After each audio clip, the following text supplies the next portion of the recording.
भारत की राजधानी दिल्ली के अंदर हम बात कर रहे हैं। इस समय NFI URMU हमारे बीच में है जनरल सेक्रेटरी URMU की उर्मिला डोगरा जी। उर्मिला डोगरा जी, आज पूरे स्टेट से क्या गए, पूरे भारतवर्ष से यहाँ पे कर्मचारियों को बुलाया गया, क्या कारण था इनको बुलाने का? देखिए, आज हमारा national federation of Indian railway man का वर्किंग कमेटी है, जिसके एजेंडा में बहुत सारे पॉइंट्स हैं, जिसमें सबसे पहला पॉइंट हमारा NPS भगाना और OPS लाना है।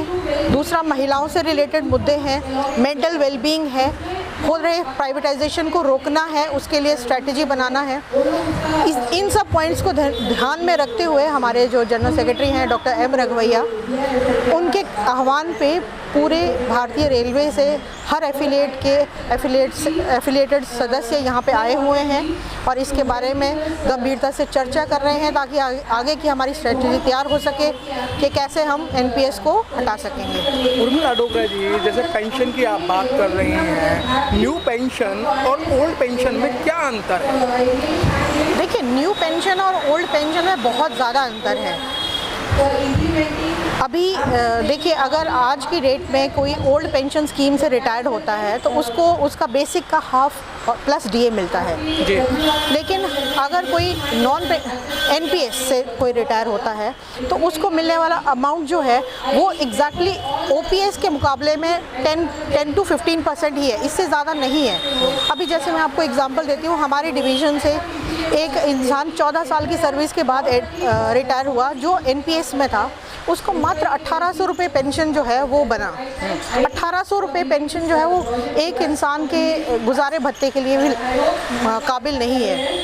तो अगर कोई NPS में है, उसको इतना कम पैसा मिलेगा पर मंथ, जो कहते हैं कि NPS का पैसा आपको कम्यूट करके दिया जाएगा, आपको पेंशन बना के दिया जाएगा, वो इतना कम होगा कि हमारा लाइफ सस्टेनेबल नहीं रहेगा। उर्मिला जी, क्या लगता है कि आप जो हिंदुस्तान के आवाम हैं उनको भी तो खाना मिलना चाहिए ना?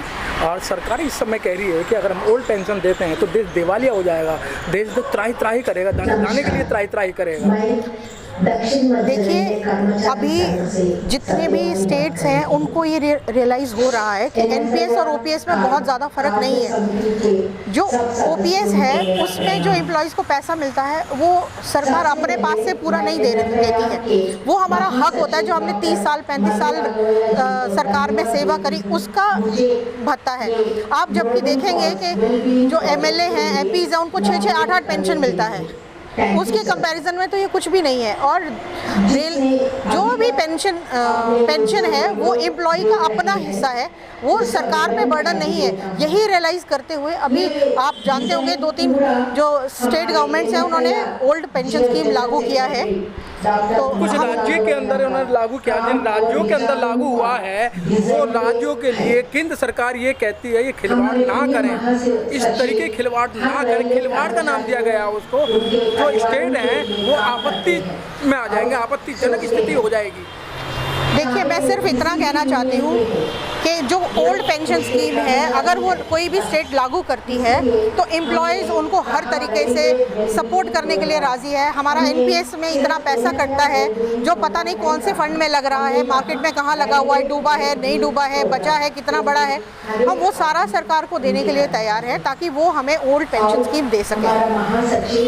आज इतने लोग आए हैं और सरकार भी देख रही है, लेकिन मैडम सरकार के कानों पर कोई जू नहीं रेंग रही है। और जिस पे ये BJP सरकार आई है, भारत सरकार जब आई है, अभी तक इसने कोई भी बैक नहीं गई है, इन्होंने कोई पीछे हट के नहीं काम किया है। देखिए सर, जब मजदूर उठ खड़ा होगा तो उनको पीछे हटना पड़ेगा और वो ज़रूर हटेंगे, ये मेरा विश्वास है। अगर नोटबंदी की बात करें या नौकरियों की बात करें या अन्य किसी की बात करें, किसानों की बात करें, किसान 1 साल 6 महीने तक रोड पे बैठे रहे थे, लेकिन उनके कान में जू नहीं रहेंगी है। अगर 5 राज्य के चुनाव नहीं होते तो वो इनकी बातों को नहीं मानते। देखिए, आपने कहा कि अगर चुनाव नहीं होते, चुनाव हुए, उन्होंने बातें मानी, इसका मतलब हमारा ये मुद्दा भी हल होगा और इसका हमें पॉजिटिव रिजल्ट मिलेगा ही मिलेगा। उर्मिला डोगरा जी, आपको करोड़ों लोग देख रहे हैं और लाखों लोग आपको भारत सरकार के लोग देख रहे हैं, केंद्रीय सरकार के लोग देख रहे हैं। आप उन महिलाओं को क्या संदेश देना चाहती हैं जो घर में बैठ के सिर्फ नोट गिनने का काम कर रही हैं, और आप जैसी महिलाएं जो रोड पे उतर कर उन महिलाओं की पेंशन, ओल्ड पेंशन के लिए आप लड़ाई रही हो, अन्य जो मुद्दे हैं उनके लिए लिए लड़ाई लड़ रही हैं? देखिए, मैं सभी बहनों से ये अपील करती हूँ, ओल्ड पेंशन स्कीम सिर्फ एम्प्लॉई के लिए नहीं, एक फैमिली के लिए वरदान है और उन लोगों को भी बाहर आके हमारा सपोर्ट करना चाहिए। सब लोग एक साथ बाहर निकलेंगे, बच्चे, बूढ़े और जवान, तभी इस सरकार को हम ये एहसास दिला पाएंगे कि वो एक एम्प्लॉई से नहीं खेल रहे हैं, बल्कि पूरे खानदान का भविष्य उनके हाथों में है। अंत में चलते चलते सभी लोगों ने यहाँ बोला है कि अगर सरकार हमारी बात नहीं मानती है तो आने वाले समय में हम वोट की चोट करेंगे। क्या आप भी उसमें शामिल हैं? बिल्कुल, देखिए, वोट हमारा हक है, हम उसी को वोट देंगे जो हमारे अधिकार के लिए लड़ेगा। धन्यवाद। बहुत बहुत धन्यवाद। Thank you.